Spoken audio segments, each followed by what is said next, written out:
Welcome to this week in the world of wrestling. Welcome to TWitWoW, the best wrestling podcast made for wrestling fans, by wrestling fans, on the web today. I'm John, that's my cohort and commentary Ashton, and this is our NXT review. And tonight's NXT took place in Columbus, Ohio, and what a great crowd it was. And I mean, certainly they were very interactive for what was a great episode of NXT. We had some upsets, some moments of dominance, and everything else in between. I thoroughly enjoyed this hour. Ashton, what'd you think of it? Yeah, absolutely. I mean, here's my thing. The way I see it, from beginning to end, I would argue that this NXT show was better than Lucha Underground. Only because the last 25 minutes of Lucha Underground were like a 10 out of 10. But the first 35 minutes were like a 6 out of 10, whereas this entire episode of NXT was a solid 8 out of 10. So percentages work out, and at the end of the day, the entire episode of NXT, I would say, is a little bit better. Yeah, I can certainly see where you're coming from with that. I think this show was certainly more consistent. And, again, I just think it's so cool that they got to be in a place like Columbus, Ohio, and this crowd was just wonderful. So it definitely, I think, opened up.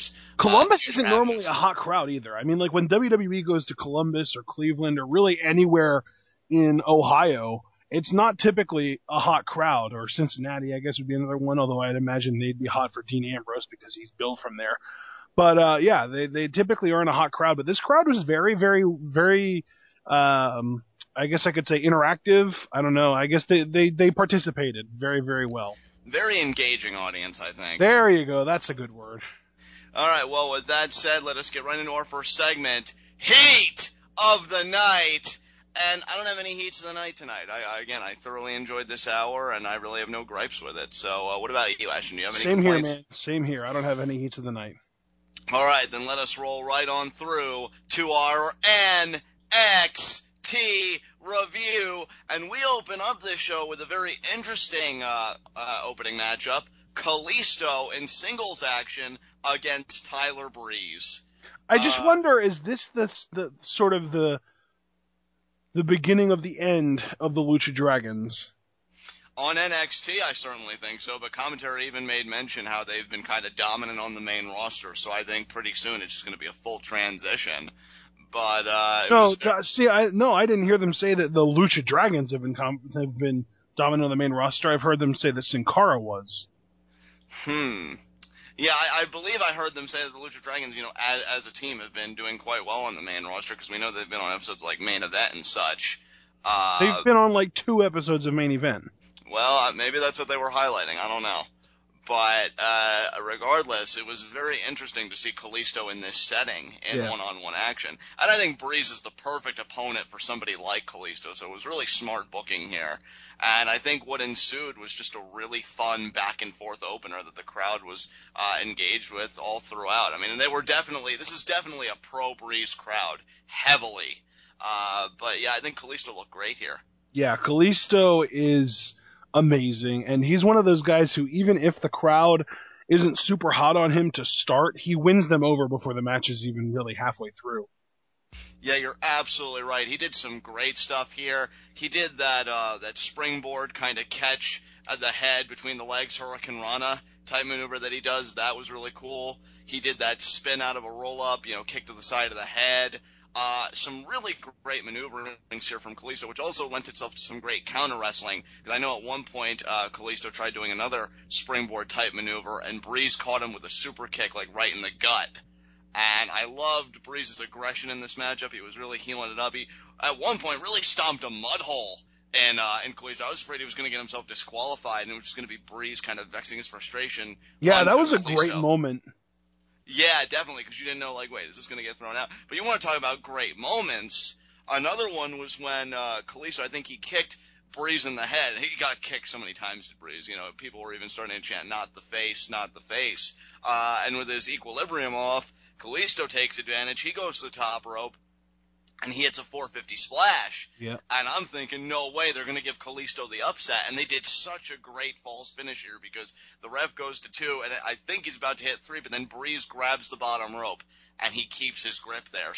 I really love that they made him kick out by demonstrating ring awareness, because it shows the disparity between Kalisto, who is, I mean, let's be honest, he's very new to the singles setting, because he's only had Sin Cara up until this time as the Lucha Dragons, compared to Tyler Breeze, who's a veteran in these kinds of scenarios. So it was really cool. And the end of the match came. Kalisto tried hitting Salida del Sol, the SDS, but Breeze got out of it, and he ended up hitting the beauty shot for the victory. So now in 2 straight weeks, Breeze has beaten Hideo Itami, and now Kalisto. Breeze is starting to make his way back up the ladder here. Which I love, because I think that it's pretty well accepted at this point that Finn Balor isn't necessarily going to be the one to take the title off Kevin Owens. And I think that a babyface Tyler Breeze would be a great second opponent for him. Oh, definitely. I mean, he has the fanfare. Right. That can't be denied. Yeah. People love Tyler Breeze, and he's still a heel, but like his promos are done in a way that, yes, he is narcissistic and self-absorbed in this and that, but like the tone and the delivery, you just can't help but almost feel like there's a likable quality to that narcissism, which sounds so weird to say, because, that group of people sometimes are known to be, the worst, because it's all about them. It's called charisma. Yeah, it is, and that's what Breeze has. And, that's why he's one of my favorite NXT superstars, because he just has it. And, I mean, not to take a pod shot at Ziggler here, but the biggest difference is Tyler Breeze doesn't have to get on a microphone and tell you he has it. He just goes and he does it, and that's why I love him. So, good stuff. He's great. He's awesome. I love Tyler Breeze. These guys worked a really, really good match here. It almost felt like we were still watching Lucha Underground, because this felt like a match that you could see on that show. Absolutely, completely agree with you, Ashton. The only thing that was missing was like 3 suicide dives. Yeah, right. But really, really great effort from both guys. I thoroughly enjoyed this match. Yeah, absolutely. Up next, we had an Alex Riley, Kevin Owens video package, kind of reminding everyone what the story has been up until now. Talking about, Riley being like, well, I'm a man, and as a man, I wouldn't have done that to my friend. And then Kevin Owens walking away, and then coming back later and beating the crap out of him, and then the water incident, and then Alex Riley getting up in Regal's face and being like, give me a match with Owens, and Regal being like, no. But you can still, if you sign the talent contract, you can have a match with some other guy, and if you beat him, then maybe I'll give you a match with Owens. And then he does, and then we have tonight. That was a great summation of events. I have nothing to add to it. We can move on. Yeah. All right. Up next, we have an Alexa Bliss promo. Really short and sweet. Just says that she's gunning for Sasha Banks tonight, and that and that Sasha is going to find out what Alexa Bliss is capable of. Yeah, just like you said, it was succinct, everything on point. She, is trying to establish herself as a contender, and she seems super amped up to be having a match of this caliber in her hometown. So good stuff. Oh yeah, she does kind of put a little bit of an emphasis on the fact that they're in her hometown. Yeah. Which I personally, I've never been a huge fan of that unless it's like a legitimate, like, the people in her hometown freaking love her. But that's not the case with her. The crowd tonight was pretty much 50-50 during that match, but we'll get to that later. Next, we had Alex Riley and Finn Balor backstage talking. There wasn't really a lot to be said here. It was made kind of known that Balor was going to have Riley's back if Owens tried to take it too far. Right. But really, that's the extent of what this segment was worth. Yeah, pretty much. Riley, of course, he's feeling confident. He says he's going to unleash all of his rage on Kevin Owens. But if you've seen Kevin Owens, you realize that just amounts to words. But yeah. Riley's just like, rage, rage, rage, rage, rage. And Kevin Owens just like, you're funny, die. That laugh was everything about that was perfect. So, yeah, we can move on. All right, up next, we had our second match of the night, Wesley Blake versus Big Cass. And, okay, entrances. Wesley Blake and Buddy Murphy have the most underrated entrance in the entire WWE. Yeah. Between the ridiculous dubstep music and the fact that they actually play leapfrog with each other, and the fact that they do some of the most ridiculously sneaky athletic tricks on their way to posing in front of the ring, they are so incredibly underappreciated, it blows my mind. definitely. I mean, I've said it since day one, dude. I love the packaging of these guys. I love the synced attire, the music, the cockiness, how they really carry themselves, particularly in this program. And then you get to Enzo and Big Cass, and it just takes it to a whole nother level. Before we get to them, though, can we just, I just want to kind of go over everything that Wesley Blake and Buddy Murphy did for their entrance, because I feel like nobody's going to talk about this, but it kind of like every little thing that they did was a little bit more mind-blowing than the last to me. So, okay, first of all, they come out and they're playing leapfrog with each other, which that's cool and all, but that's nothing. So then they're coming down the steps, and freaking Wesley Blake is just like, oh, these are steps, but I don't walk down steps. I slide down railing. So he slid down the railing, and then he had his arm extended out, reaching out and blocking off the steps. And Buddy Murphy was like, oh, well, that's kind of inconvenient. I guess it's a good thing I'm a freak athlete. And he literally continued playing leapfrog by jumping over Wesley Blake's arm. And then Wesley Blake ran over, and he kind of posed in front of the ring, and then Buddy Murphy was like, oh, well, he's way over there. What's the fastest way from point A to point B? In a straight line. And he shot himself under all of the ropes twice because he went through the corner to pose with Wesley Blake. Like, these guys are so ridiculously athletic, and it all shows up in their freaking entrance, and people don't even realize it. Yeah, dude, that's a great point. I never thought we would see the day where an entrance gets devoted to it so much analysis, but I'm glad you did. I'm glad you did, because it just goes back to the charisma these guys have, how great they are. It's so funny because only a few months ago it feels like we always knew they were a great team and had promise. I just didn't think it would become this, or we would be able to rave over them like we're doing and like we've been doing since they won the titles. Yeah. So it's a great feeling. And, I love them. I feel like if they would come up together on the main roster, which kind of terrifies me because you see the experiment that is the Ascension, and I won't even get into that, but I could just picture, like, all the matches they could have. And, I love the charisma that they ooze together as a collective unit. It's wonderful. Yeah, they're freaking awesome. You wanted to get into Big Cass and Enzo Amore's entrance, so I'm going to let you answer that one. Yeah, I mean, it's just the crowd is so into them, and they do, the usual shtick of, this is Big Cass, and he's 7 foot tall, and you can't teach that, and the crowd just eats it up. And why I think this is important, again, it's out of Florida. We're in Columbus, Ohio, and they seem just as ridiculously into Enzo and Cass as the usual Full Sail University crowd would be. Yeah. These guys, we talked just a few moments ago in our first segment with Tyler Breeze having that it factor. I feel like these guys have it too. Just the crowd control that they are capable of is insane. Also, for as much as people rag on Carmella, which they should because, of course, she's a heel, I really love that the three of them were synchronized in certain moments, both in saying, spell it out for you, because they all did kind of like a little shake, pumping themselves up, and then the spelling of soft. So I love that that was all synchronized. I mean, these guys just get it, man. They've got it down to a science. And, yeah, they pretty much tell, Blake and Murphy that they are going to be the next NXT Tag Team Champions. Enzo doesn't even know Buddy Murphy's name. He doesn't even afford him the dignity of referring to him by his name. The Australian kid. The Australian kid. Why don't you kick rocks, break your toe? Beg pardon? Kick rocks in flip-flops. Kick rocks in flip-flops, break your toe, and skedaddle out of here. Oh, my God. So, there's that. And then we have our matchup. And it's always entertaining to watch Colin Cassidy in singles action, because if you guys have, I don't know if this is your first time joining us. If it is, welcome. But if you're a long-time listener to TWitWoW, you guys know the comparisons that we've made with Colin Cassidy, particularly Ashton, and I know the upside that you see in him as a singles competitor. So it's great to see him back in that element. And all of those sentiments that I expressed, I mean, I echo here. I think John, absolutely wonderful. It's funny because of the four main competitors that we have between these two teams, obviously, Big Cass has the most upside because he's a giant human being who's freakishly athletic and is actually capable of talking. But right below him, and I mean it is close, but just a notch below him, is Buddy Murphy. That dude is just so good.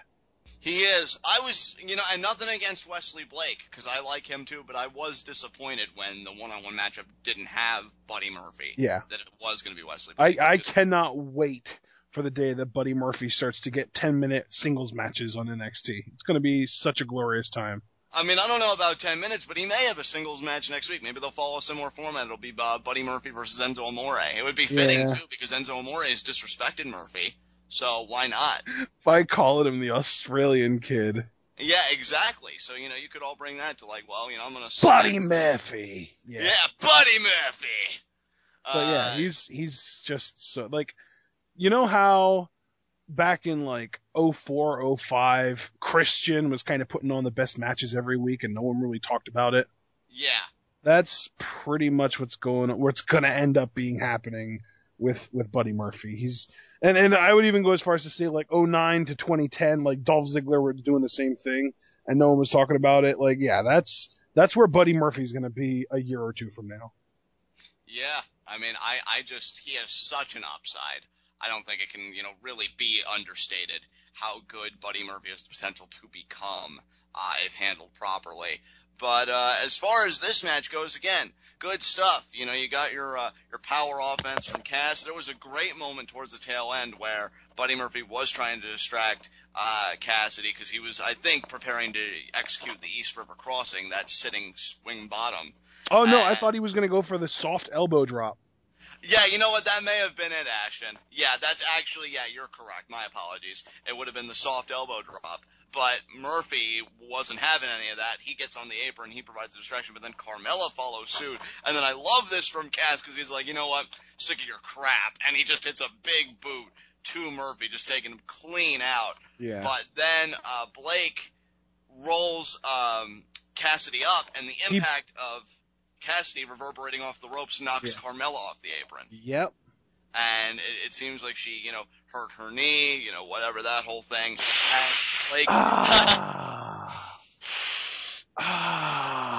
yeah, I kind of felt like she was doing that, but she wasn't doing that. So. Yeah, and then Blake gets the 3 count. And does, but he did have the tights. Yeah, he did. And I'm just convinced that this miscue, I mean, it's always the first step towards the female valet leaving and going to the other team. I've seen it before. So, it's going to be glorious. Yep, I think, it's storytelling 101, folks. Carmella is definitely looking at Blake and Murphy and being like, you know what, that you guys aren't the only thing that's attractive. I mean, that NXT Tag Team Gold, that means more money. So, I mean, if there's any one thing that Carmella has in common with the Dubstep Cowboys, it's the dubstep part. Exactly. She's in the club, she's pumping her fists. What's the music that's on? Obviously dubstep. Obviously. So, yeah, good stuff. I like Blake and Murphy in this heel role now that they've kind of, gotten past the whole phase of, oh yeah, we're the young guys out to make a name for ourselves. Well, now that the name's been made, they're carrying it with the swagger that they should. So absolutely. I approve. Yeah, they're great. All right. After this whole thing happened, we had a Dana Brooke video package. They showed her at the Arnold Classic from a few years ago before she joined WWE when she was exclusively a bodybuilder. They showed a few little clips of her at the Performance Center training. And they had her basically just talking about how she's here to be a diva and she's here to blah, blah, blah, whatever. And she's Dana Brooke coming soon to NXT. So I guess that's our next diva call-up. And you know what? I'm excited. I'm excited because, she's in the right place, and you know what our idea is. We don't necessarily have to like her, and we don't know if we will or not, but even if we don't, we keep an open mind because it's called developmental for a reason. I'll be excited to see, and I'm assuming she will, given her bodybuilding background, appeal to the power game with her repertoire and stuff. And you know what? She's got some pipes, man, as far as those arms are concerned. I mean, certainly puts me to shame, so I have no right to criticize. And yeah, I'm looking forward to see what she can do. I'm really curious about this debut, so I'm glad WWE actually devoted a hype package to an NXT women's wrestler, for their division. It just shows the kind of emphasis they put on this division, and I definitely appreciate it. Yeah, I mean, I'm don't get me wrong, I'm definitely always open to new people showing up on NXT and just kind of seeing what the Performance Center at Full Sail has kind of churned out. But I gotta admit, I'm not really all that excited for Dana Brooke, if for no other reason, because I feel like she just signed within the last year, so she hasn't really been on the job training very long. Right. It's like, I know that NXT isn't technically for finished products, but the NXT product has really been about as close to a finished product as you can be while still being able to have the excuse, oh, it's just developmental. Right. You know what I mean? So I don't want that, oh, it's just developmental thing to become a commonly used excuse for stuff on NXT, because, I mean, at the end of the day, it's still a product that they're selling, they're making money with, they're touring with now.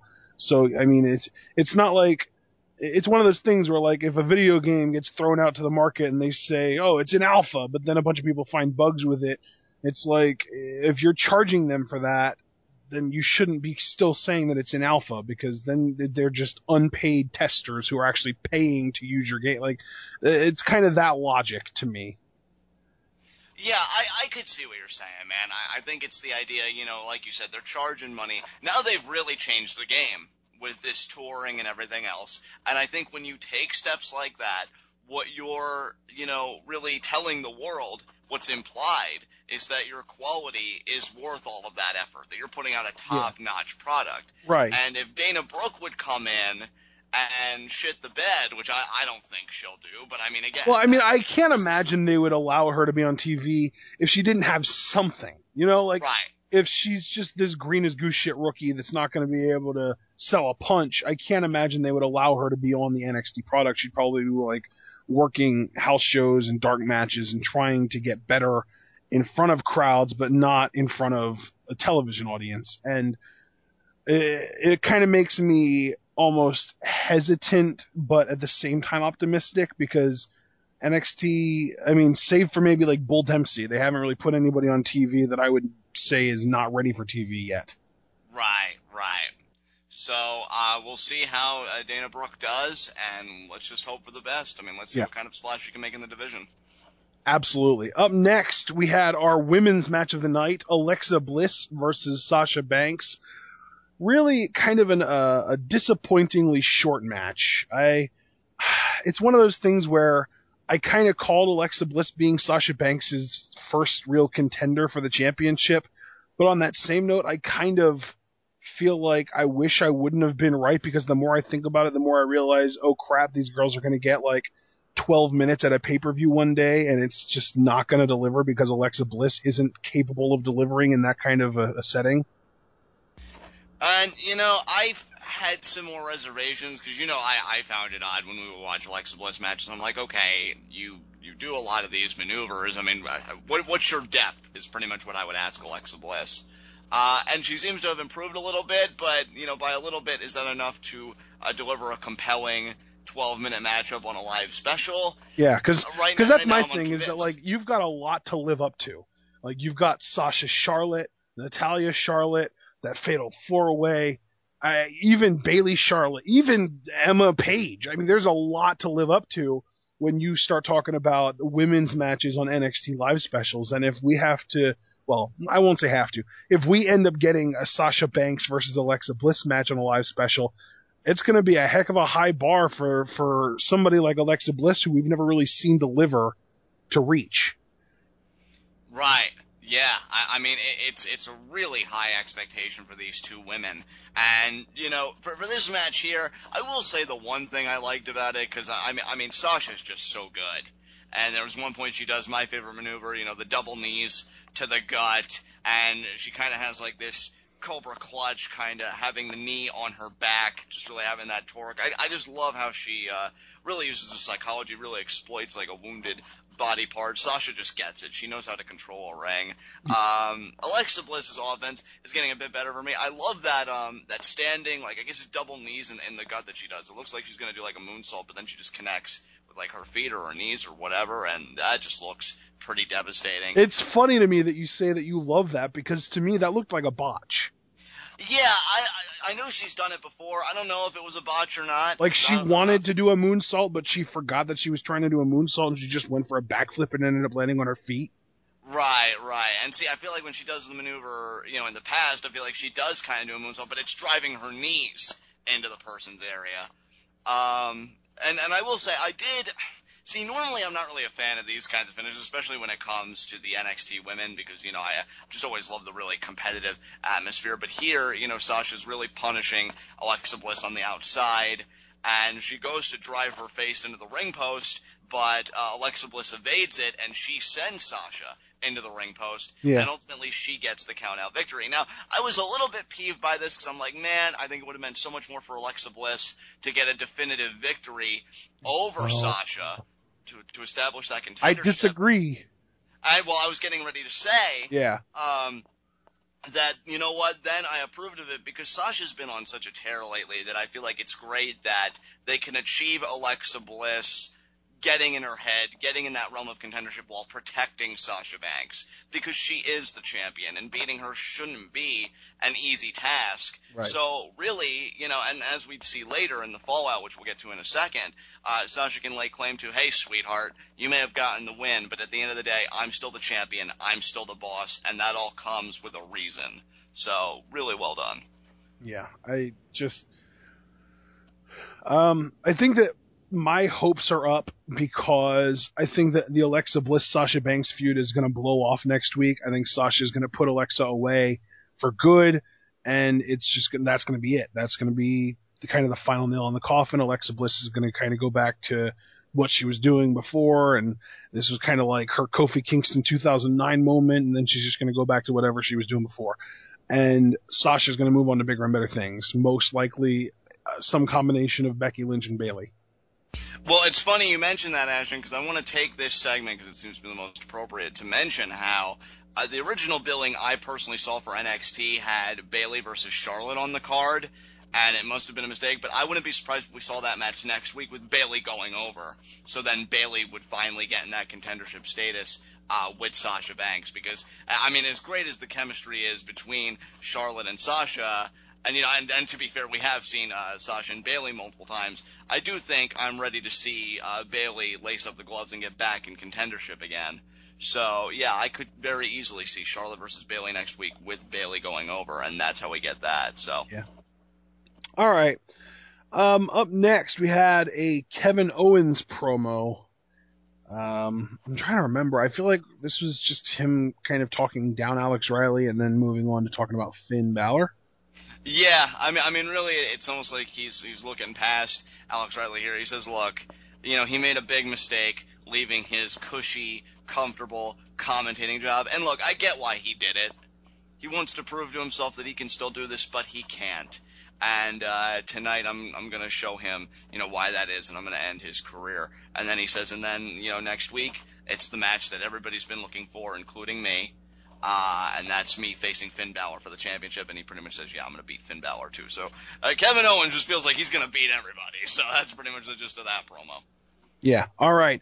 And then we had that backstage segment you were talking about earlier with the ladies backstage. Alexa Bliss starts talking about how proud she is that she beat Sasha Banks. She beat the champion, even though all you did was roll into the ring when the ref was counting. Gosh. But then Sasha Banks shows up and she says, no, you're not the boss. I'm still the boss. You never pinned me. And they start going at it, and then William Regal shows up, sets up a championship match for next week. So that's a lock. Yeah, I mean... Next week is the week of champions. We've got the AAA title, the Lucha Underground title, the NXT World title, and the NXT Women's title, all being defended in one night. A championship extravaganza if I've ever seen one. Holy Championship crap. Wednesday, baby. Absolutely. Wednesday Night Wars. But, yeah, I appreciated this segment. Again, nice and easy. Gets it out of the way. Like you said, I feel like this is just, you know, Alexa Bliss is nothing more than filler. I feel like Bayley, I'm going to even call it now, Bayley's going to be the next one to get a title shot in an actual live special, because then we know what those two women could be capable of. So, right. Let's have at it, man. All right, and now we have our main event of the evening, Alex Riley, Kevin Owens, and I think if I had to describe this match in one word, it would be dominance. Yeah, it's so funny that Alex Riley talks about rage, and yet all that fire really amounted to be was just a candle flame twisting violently in the wind that is the run of Kevin Owens. Because The run, the dominance. The run. I thought you said the brun. I was trying to figure out what you meant by that. Yeah, because Kevin Owens just mauled Alex Riley here. He did, yeah. This was very, very one-sided. It wasn't like a full-on squash match because, well, I mean, first of all, Owens did kind of toy with Riley a little bit. But also, Riley did get a little bit of offense because at one point, Owens is kind of turns his back on Riley, and then when he turns back around, Riley clocks him with a right hand, and that knocks Owens for a loop, and he ends up actually rolling out of the ring, and then Riley hits him off the apron, and he lands on the outside. So Owens got angry at that. That's pretty much all that did was just kind of piss him off. But at least Riley got something. Yeah, and that's pretty much it, right? At least he got something, because, he got a beautiful spinebuster, too, at one point. That, while it looked nice, only got him a 2 count. And Kevin Owens, he's just so good. I was saying earlier how you can't possibly understate how good Buddy Murphy has potential to become. Well, you can't possibly understate how good Kevin Owens is right now. Yeah. Because I love his heel mannerisms. He had Riley in the corner at one point. He said, "I'm the champ, dumbass," before hitting him in the back. And then he was mocking his whole rage thing, like, rage. Kevin Owens was in control the entire time. At one point, he did 3 consecutive sentons to Riley. Yeah. If that's not a way to tell somebody, I can do whatever I want to you, whenever I want to you, nothing does. Yeah. That just really punctuated it. And you know what? This whole thing, while I thoroughly enjoyed it, and then, it gets even better with the post-match, which we'll get to in a few seconds here. But it kind of makes me facepalm, because Regal's like, "Oh, Riley, you're not going to face Kevin Owens until I deem you to be ready." Yeah, and then when he faces CJ Parker and beats him one time, and it was a struggle. Like, it wasn't an easy win. And Regal's just like, "Oh, well, that's all the proof I need." Yeah, right? Like, I'm glad you get where I'm coming from, because even if it wasn't a struggle, and no disrespect to CJ Parker, but really, that's your barometer? Like, yeah, way to go there, Regal. You really screwed the pooch on that one. But then, end of the match, Owens takes Riley to the outside. He really drives him into the security railing and stuff, even throws his back against it, just really, really brutalizing him. And then he gets him back in the ring, and he connects with the lights out, I think is what they call it, snap powerbomb that he does, which just looks so devastating. And that's the 3 count, and he gets the win. But then you get to the post-match, and you'll see why I'm laughing here in a second, because Owens, celebrating with the title, whatever, and he looks like he's getting ready to leave. But, of course, me and Ashton knew that Kevin Owens, he never leaves his business there. So he grabs Riley. It looks like he's going to do a powerbomb to him on the hard part of the apron, kind of do what he did to Sami Zayn. Finn Balor comes out and interrupts. It looks like maybe that Kevin Owens won't do it. He's going to take higher ground. It's not his hill to die on. But then as soon as Balor turns his back, Owens does try and do it. It's like, oh, he's not looking. Here's my chance. And Balor, though, quickly realizes it. He dives off of the stage where he was standing onto Owens, and they're kind of fighting back and forth. And Balor nails the drop kick in the corner, and he's looking to hit the coup de grace, the double stomp off the top. But Owens rolls out of the ring. And when he rolls out of the ring, this is why Kevin Owens, I think, is the best heel going today in WWE. And if I wasn't so terrified about how they would handle him on the main roster, I would want him to be called up as of yesterday. He's just that good. He grabs his championship, and as he's making his way out, he takes the scenic route just so he can kick Alex Riley one more time. Every time I think about it, I'm like, okay, John, it's the NXT TWitWoW review. You can say it without laughing, but I can't because it's just so hilarious. It's like, dominance! Eat that, Riley. Oh, I feel like you kind of saw, you personally, while you were watching that, you saw so much Adam Cole in him in that moment. Yeah, it was so Adam Cole. Dude, even more recently with Jon Stewart, because, kicking Seth Rollins in the groin wasn't enough. Let me just get that shot in the back for good measure. Yeah. Just so good. It's like, well, I already ruined your shit, Riley, so just have this little aftertaste. Oh, God, I love Kevin Owens. And see, it's a shame, though, because it goes back to my soundbite. If I didn't love NXT so much and I wasn't so terrified about the main roster and their handling of certain talents, dude, I would be salivating for Kevin Owens to do that to a guy like John Cena. Yeah. Like, just the image of Kevin Owens dominating John Cena, or at least getting in his head, it's really freaking cool to me. But he's doing so well here. I don't ever want him called up. I'm like, you just stay here. We can just send everybody down to you. Oh, so good. Yeah. Anything you want to say to add on to that? I mean, I'll give you the floor here. No, I was just saying he's amazing and never change, Kevin Owens. Never change. All right. It's so strange because he's actually one of the most over baby faces on NXT. But on that same note, he's such a good heel that even while being one of the most over baby faces, he's still one of the most over heels. I know, right? Like, people love it. I mean, there were kill Owens, kill chants. There was Mr. Wrestling chants, which kind of convinced me that maybe this was a smarkier crowd. But, you know, I loved all of it, man. And then again, it's just the little things. So, I'm the champ, dumbass! Rage, rage, rage! And then, of course, the exit kick. Because I did it for my family! Kevin Owens for life. Yep. Alright, let's, with me in such good spirits, let's move on to our next segment. High spots and low shots. You know what? My low shot... I'm going to say my low shot is Colin Cassidy. You know what? Because he lost a matchup, and when you're guys like Colin Cassidy and Enzo Amore, who, let's be honest, they're great, and we love them, but these aren't guys that you consider as, like, permanent fixtures in the title picture. I mean, they really had to claw to get here, and they really had to wait their turn. You need all the momentum you can get before your big title matchup, and Colin Cassidy wasn't able to secure it here. I mean, it was by crook, but you and I always say, by hook or by crook, a win is a win, and Colin Cassidy suffered the loss tonight. Yeah, I can't say I blame you there. I'm going to say my low shot is Sasha Banks, just because she lost to Alexa Bliss, even if only by countout, and now she has to defend her title next week. Yeah, absolutely. I mean, you know, the pressure is on now. I certainly agree with your assessment there. My high spot, I have to. It's Kevin Owens. Yeah. I mean, exit kick. I can't say it enough. Just a really great night for the champion. And you know what? He's got the confidence, but here's the scary thing. You see a lot of heels over the years have the confidence. But normally it's because, oh, well, I have the muscle, or, oh, I have the political leverage. No. Kevin Owens has the confidence because he's just that good.